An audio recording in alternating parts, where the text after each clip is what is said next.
Frank. What's the weirdest thing you've ever saw in here? Let me ask you a question, kid. Did you see that movie, Night of the Living Dead? Hey, we gonna party tonight or what? Yeah, we are gonna party. Well, where are we gonna party? I don't know, somewhere. Hey, we could go to the park. Oh, no, we can't. The cops said they'd shoot us if we go back to the park. Yeah, and I ain't in no mood to go tonight. I like death.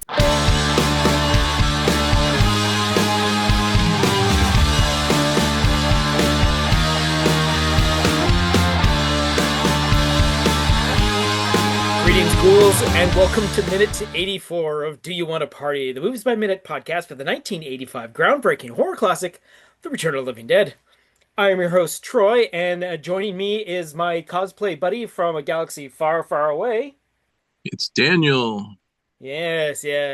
As I'm running that through my mind as it's coming out of my mouth, and I'm like, have I used that one before? I know I've used a Star Wars reference, but was it a galaxy far, far away and all that sort of thing? But Star Wars has been hot on my mind lately. Yeah, same. Yeah, it's a big year, the year of 2026 leading into 2027. I mean, we're like just a year and a bit away from the big 50th anniversary. If people are listening to this at the time that this actual episode is released in January of 2026. Yeah, it's a big, exciting year to be, a time to be a Star Wars fan again, which is kind of nice to see. Oh, it's gonna be nice. Yeah. All right. So with that being said, let's this particular minute is going to start off with understanding the choices and ends with reading the printout. So sitting upright on his side of the marital bed, Colonel Horace Glover, his right hand holding the receiver of his phone to his head, his left arm stretched out to jot down details of the conversation that he's in the middle of. Also sitting upright is his wife Ethel, having shaken off the startled waking she just had seconds ago. She listens and observes her husband, clad in his powder blue monogram pajamas. The colonel relays agreement with the caller's unheard answer to his previous question of why they hadn't called the number sooner. I see. It's understandable. After a quick note, Glover requests information of the next step taken. What happened next? He goes quiet while listening, but continues to write on his notepad. He adds a wordless sound of assurance that he's listening. And as he listens on, something being told to him catches his attention. As he straightens up, his note-taking pauses for a second. He asks for reassurance of the actions taken. Uh-huh. Oh, you did? And what effect did that have? Then he continues to ask for more information from the caller. So, what did you do then? And after listening once more, he begins documenting the story being told to him again. At a point giving the talker the indication of him understanding, Glover's face and posture reflecting the situation being told to him. He questions the next step of what the caller did, and after an extended moment of listening and more note-taking, he asks the caller the reaction of they. And what did they do? As he sets to writing the transcript again, there must be more details as he's given an additional recognition of the tale. I see. Oh, really? But a second later, a detail of the situation is given to him as his voice reflects his response. He follows by asking for a head count. How many did you say? More note-taking. Then he inquires the area infected. And how many acres does this cemetery cover, sir? His hand continues to jot down notes as he now calmly recites his understanding. Yes. I see. Meanwhile, Ethel is growing more and more concerned with the half-conversation she's currently observing. Knowing what details that she knows about her husband's duties and hearing his questions and his reactions, she is aware of the seriousness of the situation. She clutches the nightgown tightly. Her concern is plastered across her face.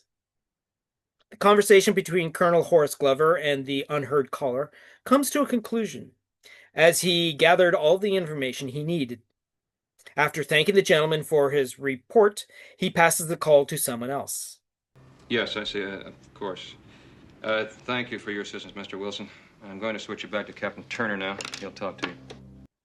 He closes his notepad and reaches forward to make the transfer of calls. A light clicks on to brighten the red everything in the colonel's office. He makes his way across the room, now in a navy blue housecoat, again with his monogram on it, the 3/4 length sleeves showing off the pale blue pajamas underneath. He stops in front of the standout cabinet and punches a code into the lock. The double doors give a click as he pulls them open to reveal the advanced technology behind it. The same equipment he accessed several hours ago to contact headquarters of his whereabouts. But now its other function actives. Several lights blink to life on the silver gray metal display above the lower area that encases a lit up green screen with a depiction of the outline of the United States. The monitor flanked on either side by banks of disk drives of old tech.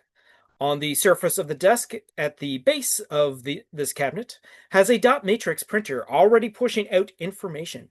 Glover tilts the paper to glean information from it, and that's where we end this minute. All right, so like I had said to Dan before we actually started, that there's not much to do, but I was able to stretch it out for a little bit. So what I'm going to do now, Dan, is I am going to, and on Dan's text, on Dan's messenger, I'm going to add this picture. Almost worth using this commentary. There we go. Yeah, exactly. Play by play to pull it out a little longer.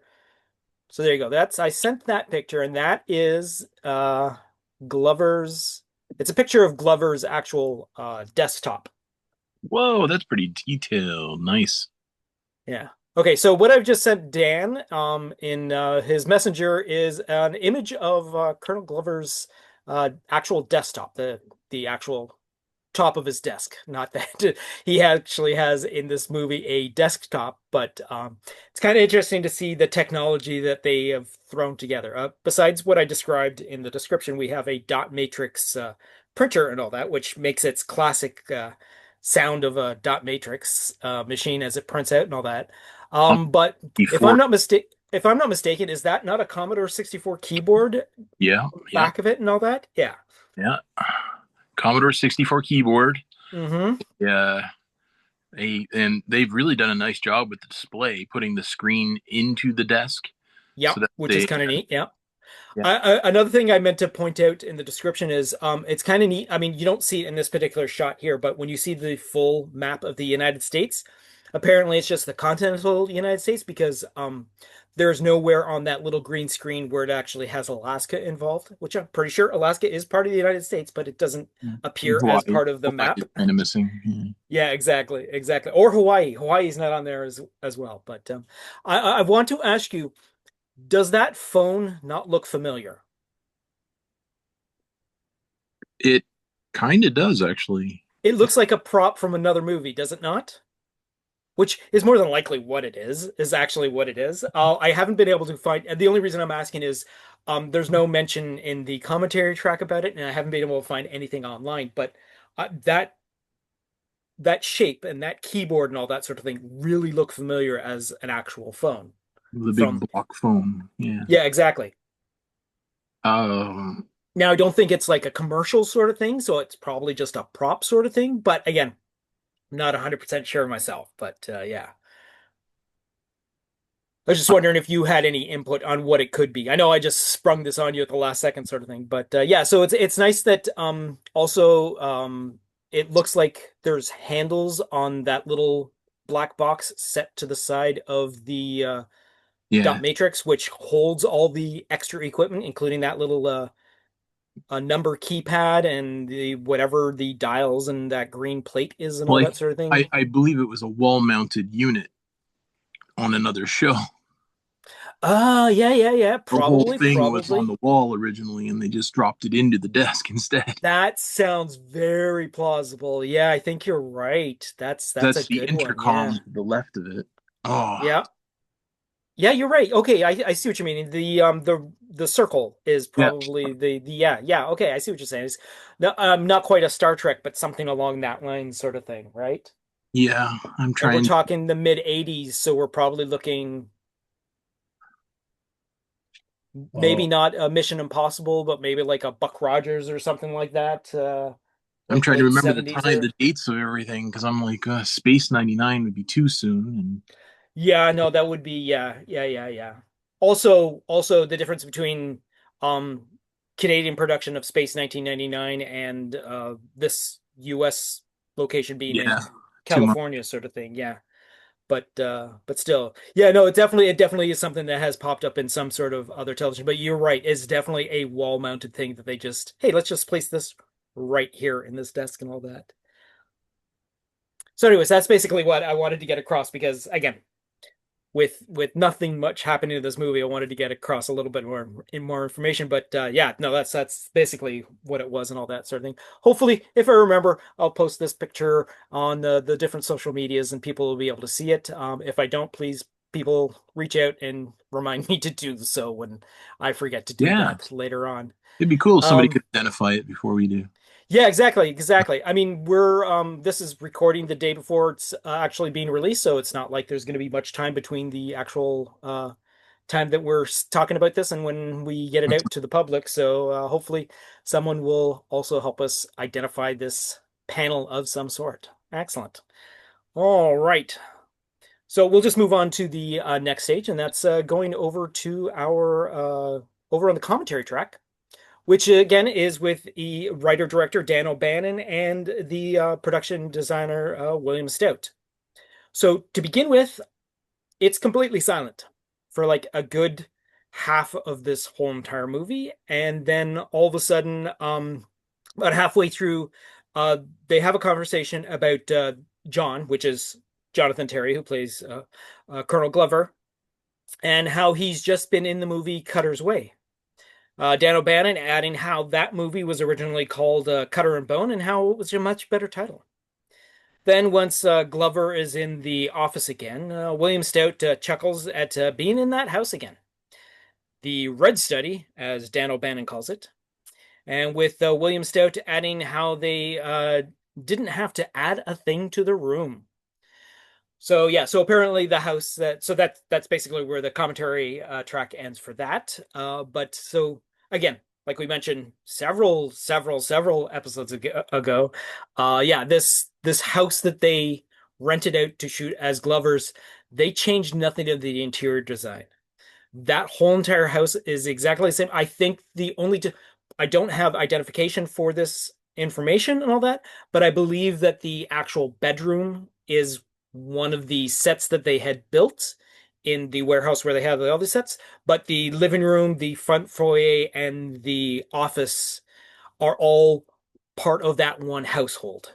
So the dining room that has those painted walls and all that sort of thing are part of the mosaic tile flooring of the exact same place. So yeah, so the exterior is the interior. It's one of the rarities that they have for this movie for shooting and all that.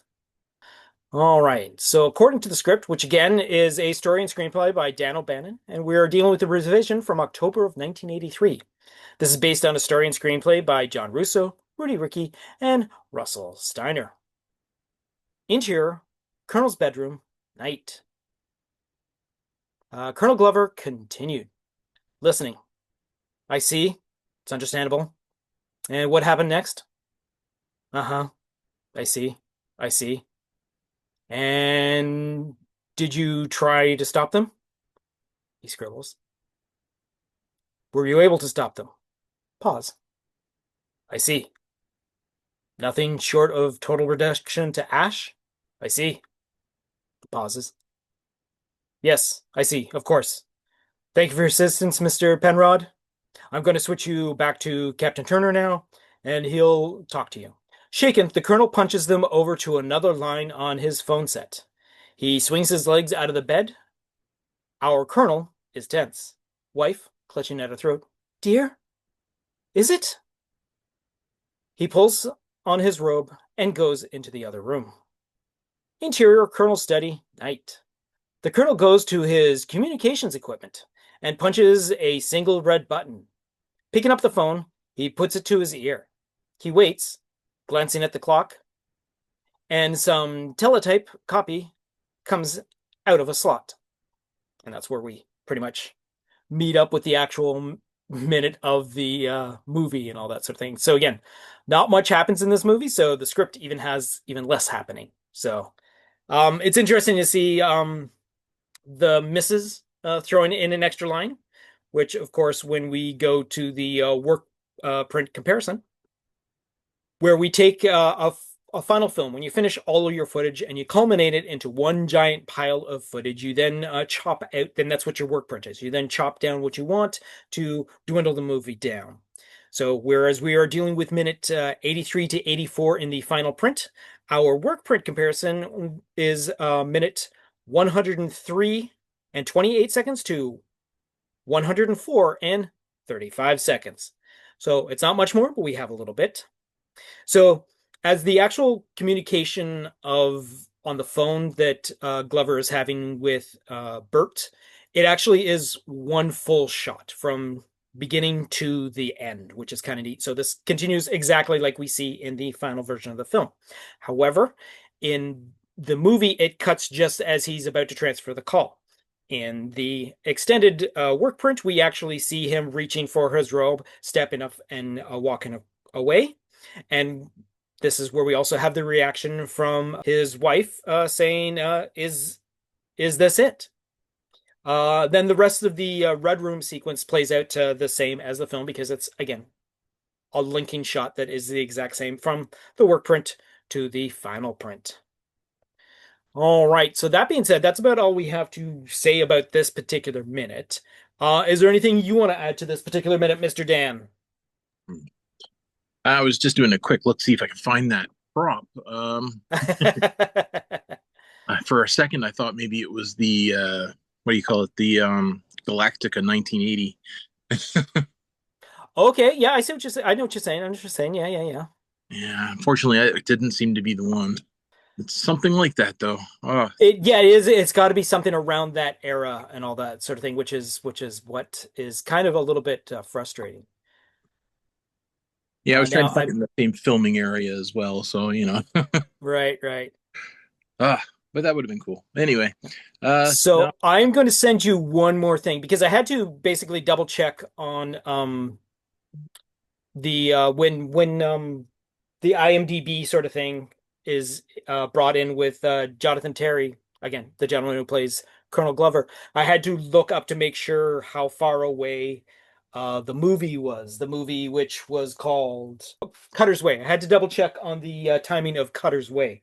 Cutter's Way apparently was released in 1981, and he actually had a couple of roles between that and Return of the Living Dead. So I think the idea of him just coming off of Cutter's Way to going to work for Return of the Living Dead is probably a little bit, time and distance from the situation stretches out the memory and all that.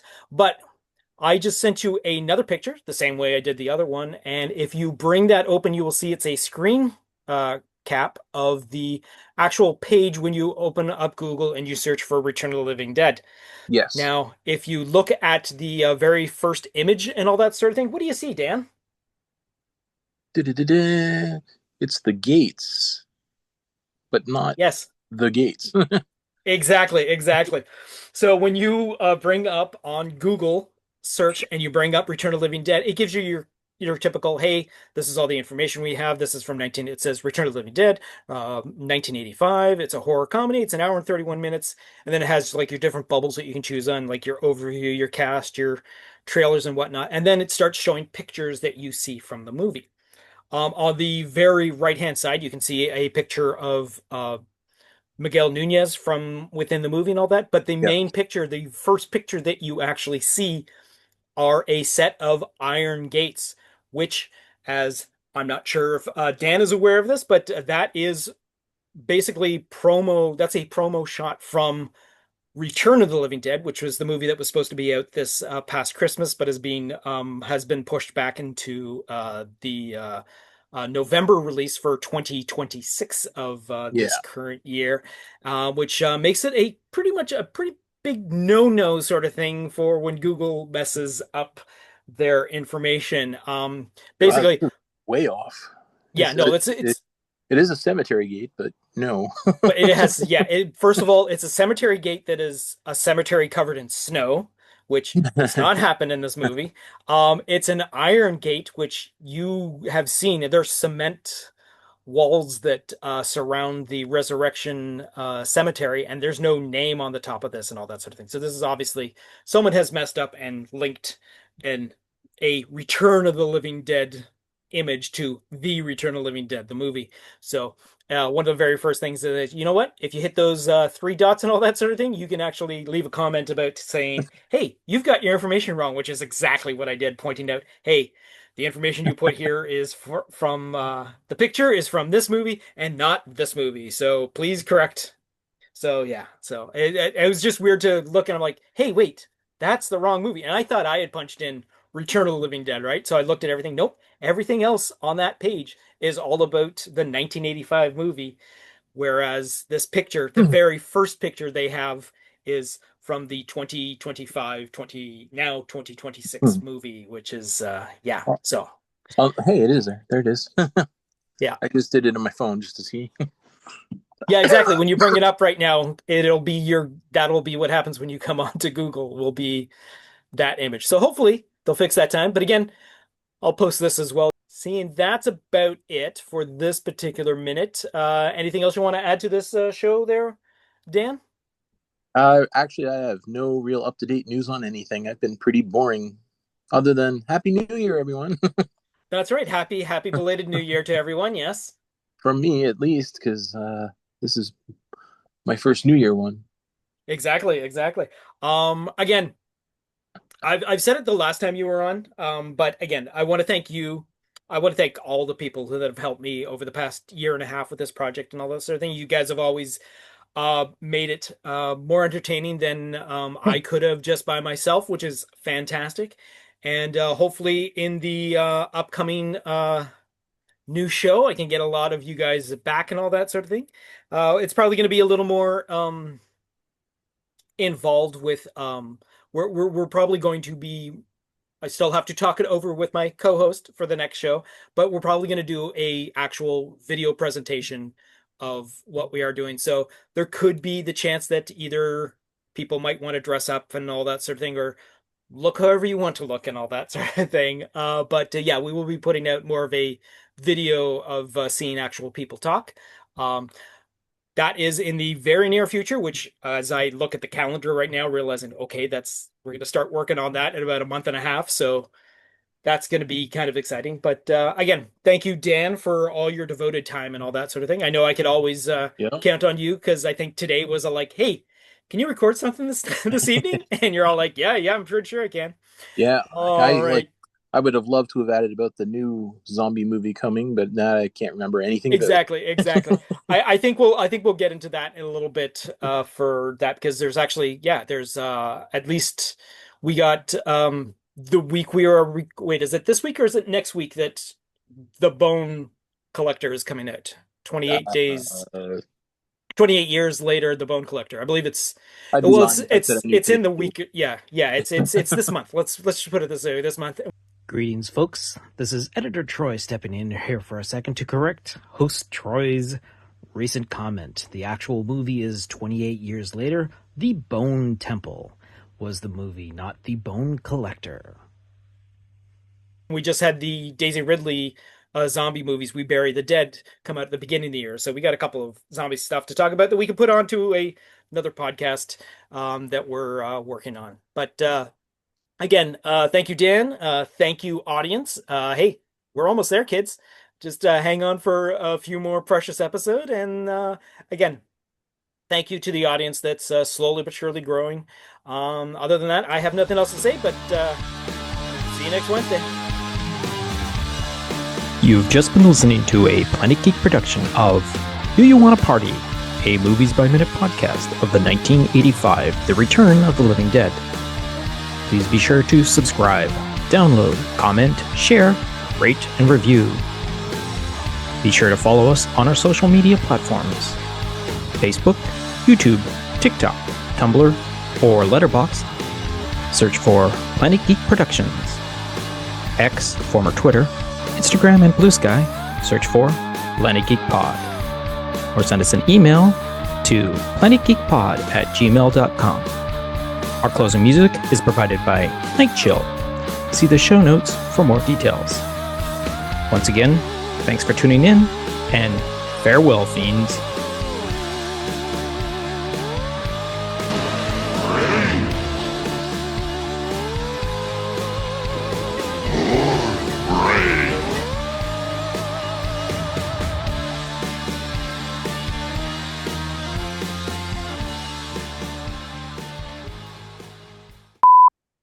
Right. Ooh, I got to think about this. What are we? Which scene is this? This is minute 84. It's Colonel Glover just on the phone in his bed and then going to the cabinet afterwards. It's not a very spectacular minute. No, it's not. But I was able to pull it into like almost 3 pages of description. So Ow. yeah, I know exactly. All right. After I was done writing, I'm looking at him like, wow, I stretched out nothing into a couple of pages, so that's not so bad. Oh, there it is. Man. For whatever reason, it wasn't coming up. Oh, I see. Oh, that can't be right. That's a different person altogether. Jonathan? No, it's the right one. Return of the Living Dead. Yeah. Yep, exactly. Yep. Old picture. That makes sense. Oh, yeah. I don't know what his picture is currently on IMDb. I don't think actually he has a picture on IMDb, if I'm not mistaken. No, but it was showing. It was showing a picture of him in one of his movies that he played in. Getcha. Yeah. Which makes sense. That's right. He was in Monk. Yeah. Yeah. Oh, he's done a lot of he's done a lot of stuff and all that. Actually, part of it comes up in the commentary track.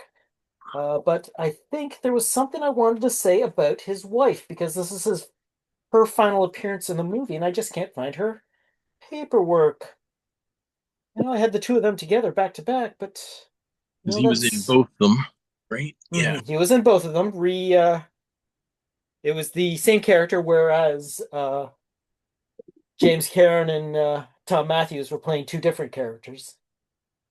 But nope, that's Beverly. That's John. Where the hell is my? Huh. Oh well, I guess it's not that important. If I find it, I'll tack it on later on as an. Yeah, no, that's James. That's Clue. Where did I put that information? I got it in my notebook somewhere. But anyways, let's get on with this. All right, so greetings, ghouls, and welcome to minute 48. Or we'll try 84. How about that? All right, so that's going to bring us back to going to this file back over here. And I have to come out of there because I have to go to the script, which is right in front of me, which is a very short read this time around.